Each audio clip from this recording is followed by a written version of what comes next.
हमने last time Holy Roman Empire के बारे में बात किया था और कैसे हमने इस बात का चर्चा किया था कि यूरोपियन यूनियन जो अभी हमारे दुनिया में यूरोप के देशों का एक संगठन है, यूरोपियन यूनियन के नाम से जाना जाता है, वो कैसे होली रोमन एम्पायर का ही एक रिवाइवल है, वापस पैदा हुआ है होली रोमन एम्पायर। उसकी पॉसिबिलिटी को हमने चर्चा किया था पिछले होली रोमन एम्पायर वाली वीडियो में, और इससे ये समझने की कोशिश की थी क्या यह यूरोपियन यूनियन ही वह आखिरी एम्पायर होने वाला है जो कि यीशु मसीह के आने के टाइम में मौजूद रहेगा। तो अगर यूरोपियन यूनियन ही होली रोमन एम्पायर होने वाला है, जो कि अगर होली रोमन एम्पायर है मतलब पूरी दुनिया पे शासन करेगा, तो अपने पास एक प्रॉब्लम है। और प्रॉब्लम यह है कि हमारे पास अभी एक और संस्था है, विश्व संस्था है, जो कि पूरी दुनिया पे कुछ हद तक कंट्रोल रखता है। वो है यूनाइटेड नेशंस, संयुक्त राष्ट्र, जिसके बारे में हम जानते हैं कि यह दूसरे विश्व युद्ध के बाद स्थापित हुआ था, है ना। तो यूनाइटेड नेशन के पास अभी वो सारे देशों के ऊपर प्रभुता रखने वाला एक संस्था अपने पास है। तो ये कैसे हो सकता है कि एक तरफ अपने पास यूनाइटेड नेशन है, एक तरफ यूरोपियन यूनियन है, तो दोनों एक साथ एग्जिस्ट कर रहे हैं। तो ये थोड़ा सा कॉन्फ्लिक्ट है, थोड़ा सा यहाँ पे चीज़ें टूट रही हैं कि अगर यूरोपियन यूनियन को पूरी दुनिया पे शासन करना है तो यूनाइटेड नेशन कहाँ गया, उसके साथ क्या हुआ करके। तो यूनाइटेड नेशन के साथ क्या हो सकता है और यूरोपियन यूनियन कैसे सत्ता पे आ सकता है, मैं एक सिनेरियो, एक सिचुएशन आपके सामने रखने की कोशिश करूँगा कि इस तरीके से हो सकता है, उस बात पे अपन चर्चा करेंगे। सबसे पहले मैं आपको एक यूट्यूब का वीडियो दिखाना चाहता हूँ, जिसका लिंक जो एक्चुअल वीडियो है उसको मैं डिस्क्रिप्शन में डाल दूँगा। तो इस वीडियो में ये पब्लिश हुआ था सितंबर 24, 2025 में न्यूज़ मैक्स के यूट्यूब चैनल में, जिसमें ये बात हो रही है कि United Nations have turned into useless Nations. जो यूनाइटेड नेशंस हैं, संयुक्त राष्ट्र है, वो यूजलेस मतलब बेकार के देशों में बदल गया है, मतलब वो संस्था अब कोई काम की नहीं है टाइप का। और इस न्यूज़ में बेसिकली क्या बोल रहा था कि जो डोनाल्ड ट्रंप है वो यूएन में गया और वहाँ पे स्पीच दिया, और वहाँ पे उसने क्या बातें बोली हैं कि अमेरिका ने ये उपलब्धि पाई, अमेरिका ये कर पाया, अमेरिका वो कर पाया, अमेरिका ये सब कर पाया बिना यूनाइटेड नेशंस की सहायता के।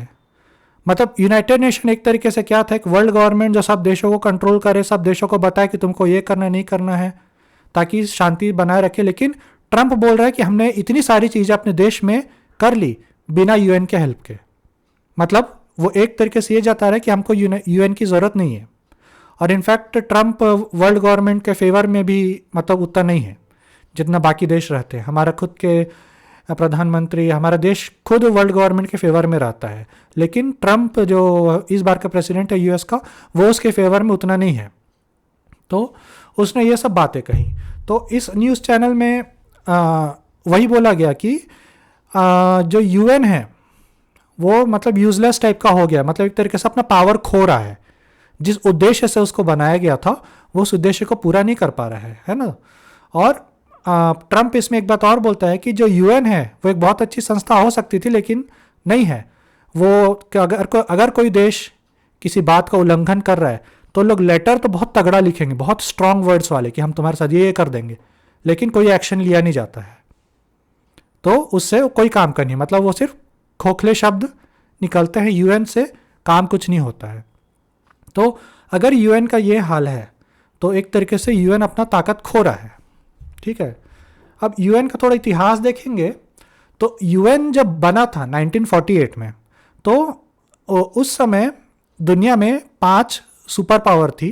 5 सुपर पावर बोलूँ मतलब 5 बड़ी बड़ी कंट्रीज थी, और इन लोग यूएन में शामिल होके अपना जो धौस बोलूँ मैं, अपना जो अकड़ है या बोलूँ अपना जो सामर्थ्य है, ताकत है, उसको फीका नहीं करना चाहते थे। अगर हम इतने ताकतवर देश हैं और यूएन में जो कमज़ोर देश हैं उनके साथ मिल के हम लोग एक लेवल पे आएंगे तो ये हम लोग को मंजूर नहीं है, हम लोग इस संस्था के भाग नहीं होंगे।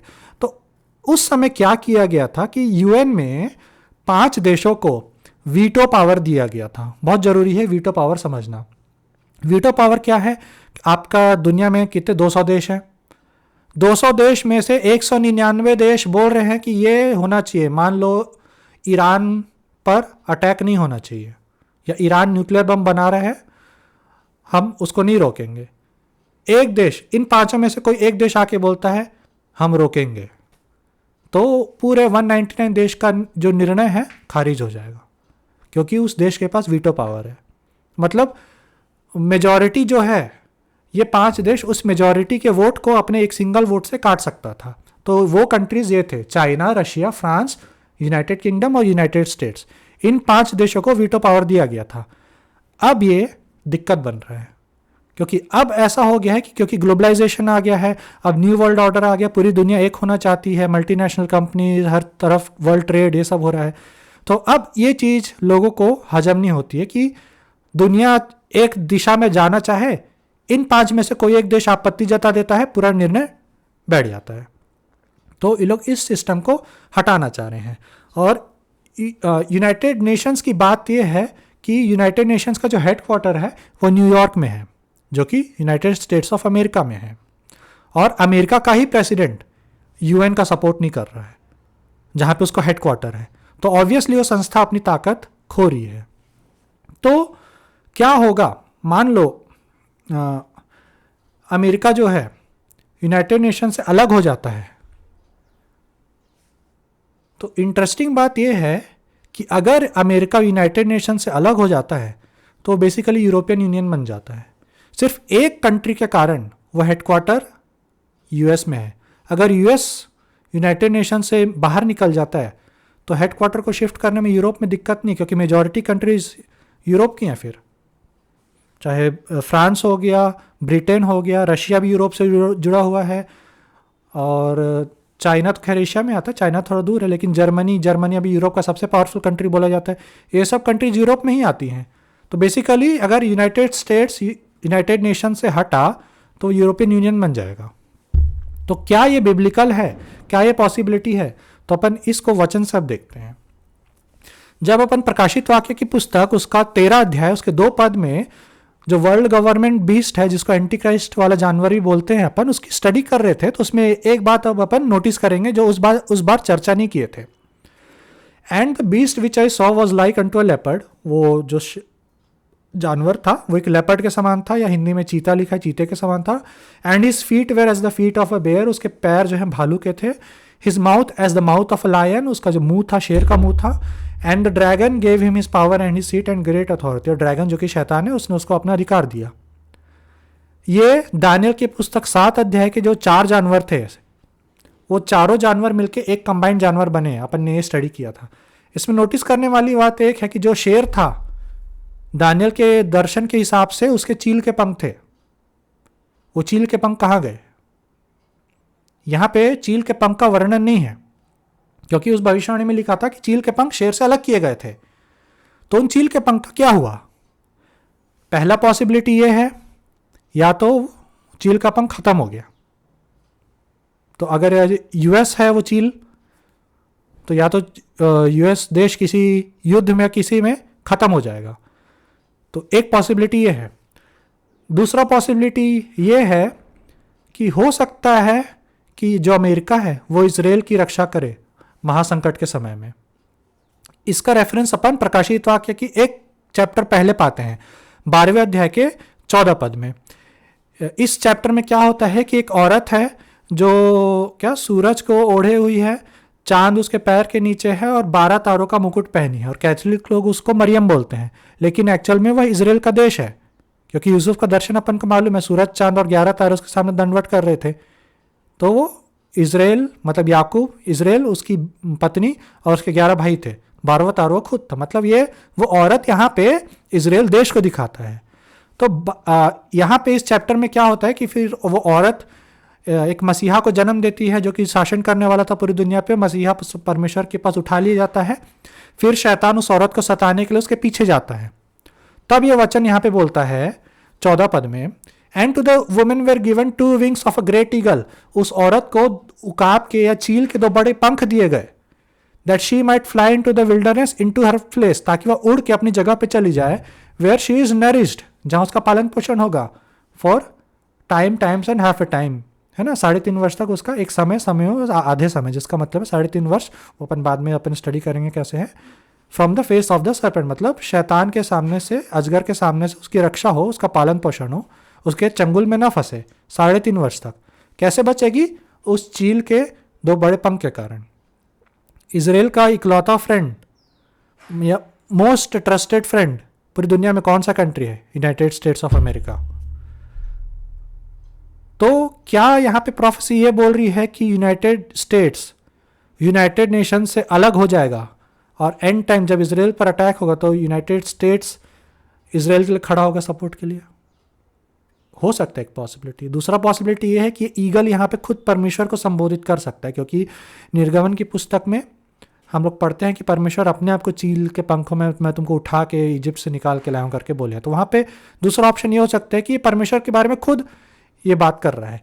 लेकिन ये भी एक पॉसिबिलिटी हो सकती है कि जो यूनाइटेड स्टेट्स है, जिसका एनिमल सिंबल चील है, वो शायद यूनाइटेड नेशन से अलग हो जाए और इजराइल का सपोर्ट करे, और फिर यूनाइटेड नेशंस, क्योंकि यूनाइटेड स्टेट्स अलग हो गया, संयुक्त राष्ट्र, तो जो दुनिया का जो पावर का जो सेंटर है वो अभी यूएस में है, वो पूरा का पूरा शिफ्ट होकर यूरोपियन यूनियन में चला जाए, और फिर यूरोपियन यूनियन जो कि एक्चुअल में होली रोमन एम्पायर होना है, उस रूप में वो आ पाए पूरी दुनिया पे शासन करने वाला। तो ये एक पॉसिबिलिटी हो सकती है जो मेरे को समझ में आती है कि इस तरीके से होगा कि पावर सेंटर जो अभी यूएस में है वो यूरोप में शिफ्ट होगा। तो अब क्वेश्चन आता है कि ऐसा क्या चीज़ होगा कि जो पावर सेंटर जो है वर्ल्ड का, जो यूएस में है, वो पूरा का पूरा यूरोप में शिफ्ट हो जाए? उसका आंसर है वर्ल्ड वॉर 3। और क्योंकि बाइबल में बोला गया है कि जब छठवीं तुरही बजेगी तब कुछ ऐसी घटना घटेगी जिसमें दुनिया की 1/3 मानव जाति मारी जाएगी। अभी दुनिया की पॉपुलेशन लगभग 8.2 अरब है, और अगर इसमें अपन बात करें 1/3 मनुष्य की मानव जाति मारी जाएगी, उसका मतलब है 2 अरब से भी ज़्यादा लोग मरने वाले हैं इसमें। और ये कितना होता है? वर्ल्ड वॉर 2 में जितने लोग मरे थे उससे 45 गुना ज़्यादा। मतलब वर्ल्ड वॉर 2 दुनिया का सबसे बड़ा वॉर था बोलते हैं, वर्ल्ड वॉर 1 दुनिया का सबसे बड़ा वॉर बोले थे, इसके जैसा कोई वॉर नहीं है, ग्रेट वॉर है। कुछ साल बाद, मेरे ख्याल से 20 साल बाद, हाँ 20 साल बाद, 29, 39, हाँ 20 साल बाद वर्ल्ड वॉर 2 आता है। इस बार 80 लाख नहीं, इस बार लगभग 5 करोड़ से 6 करोड़ लोग मरे वर्ल्ड वॉर 2 में। और वर्ल्ड वॉर 2 को रोकने के लिए यूनाइटेड नेशंस आया, लेकिन बाइबल बोलता है जब 6th ट्रम्पेट बजेगा तब 6 करोड़ नहीं, 2 अरब, 45 टाइम्स ज़्यादा लोग मरेंगे। ऑब्वियसली न्यूक्लियर वॉर होगा। जैसा कि यूनाइटेड नेशंस वर्ल्ड वॉर 2 के बाद फॉर्म हुआ था, सत्ता पे आया था कि युद्ध ना हो, वर्ल्ड वॉर 3 होता है तो फिर वही चीज़ आएगा कि यूनाइटेड नेशन अपना काम नहीं कर पाया है, हम लोग को इससे और भी कड़ी संस्था चाहिए। और हो सकता है तब पावर सेंटर जो है यूरोप में चला जाए, और यूरोपियन यूनियन फिर वो जो 4th बीस्ट है डैनियल 7 का हो, या एंटी क्राइस्ट वाला बीस्ट हो रेवलेशन 13 का, वो बन जाए, जिसके 10 रूलर्स हों, और वो पूरी दुनिया पे मतलब अपना जो भी शासन काल उसका समय उसके हाथ में दिया गया है शासन करे, तब तक जब तक वह पत्थर जो टूट के आके उस पाँव में नहीं मारा था और पूरी मूर्ति धड़ाधड़ नहीं गिरी थी, और वो पत्थर पूरी दुनिया पे पहाड़ की तरफ फैल गया, वो परमेश्वर का राज्य को दिखाता है, वो बातें पूरी ना हो जाए। तो ये मेरे को समझ में आता है कि एक सिनेरियो है कि अभी वर्ल्ड का जो पावर सेंटर है वो यूएस में है यूनाइटेड नेशंस के कारण। वर्ल्ड वॉर 3 एक ऐसी घटना है जो फ्यूचर में होने वाली है, जो कि हो सकता है कि पावर सेंटर को शिफ्ट कर दे यूरोप में और होली रोमन एम्पायर इस तरीके से सत्ता पे आए, लेकिन उसके बाद अल्टीमेटली यीशु मसीह आएंगे और फिर अपना राज्य यहाँ पे स्थापित करेंगे। तो इस थ्योरी को आपके सामने रखता हूँ, आप सोच सकते हैं इसके बारे में, आपके भी कुछ थ्योरीज हो सकते हैं, लेकिन बात यह है कि इन बातों चिन्हों को समझने की और देखते रहने की कि ये बातें घटनाएं ऐसी ही नहीं हो रही है दुनिया में, है ना। और ये युद्ध ऐसा नहीं है कि हो भी सकता है नहीं भी हो सकता, ये 6th ट्रम्पेट में लिखा हुआ है, और हम लोग जब स्टडी करेंगे 7 ट्रम्पेट्स का, उसमें हम बात करेंगे कि कुछ ट्रम्पेट्स ऑलरेडी बच चुके हैं। तो आशा करता हूँ ये लेसन जो है आप सबको लिए फ़ायदेमंद रहा होगा। तो इन वचनों के द्वारा परमेश्वर आप सबको आशीष दे। प्रेज द लॉर्ड सबको।